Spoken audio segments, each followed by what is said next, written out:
రావణాసురుడికి 10 తలలున్నాయని మనకు అందరికీ తెలుసు. కానీ అసలు 10 తలలు ఉండడం ఏంటి, దానికి అర్థం ఏంటో ఇప్పుడు చూద్దాం. పురాణాల ప్రకారం రావణుడి 10 తలలు మనిషిని వినాశనం చేసే 10 దుర్గుణాలు. అవి కామ, క్రోధ, లోభ, మోహ, మద, మాత్సర్య, మనస్సు, బుద్ధి, చిత్తం మరియు అహంకారం. అంటే ఈ 10 నెగిటివ్ ఎనర్జీలు రావణుడిని శాసించేవని అర్థం. మరో కోణంలో చూస్తే రావణుడు గొప్ప పండితుడు. ఆయన 10 తలలు, 4 వేదాలు మరియు 6 శాస్త్రాలపై ఆయనకున్న అపారమైన పట్టుకు సంకేతం. అందుకే ఆయనను దశకంఠుడు అని పిలిచేవారు. అంటే 10 మంది మేధావుల తెలివితేటలు ఆయన ఒక్కడి తలలోనే ఉండేవని సైన్స్ చెబుతుంది.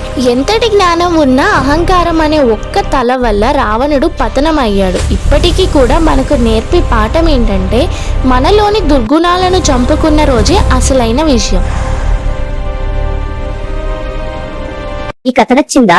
అయితే లైక్ చేయండి, షేర్ చేయండి. మరిన్ని భక్తి కథల కోసం పురాణ మిత్ర ఛానల్ ని సబ్స్క్రైబ్ చేయండి. జై బజరంగబలి.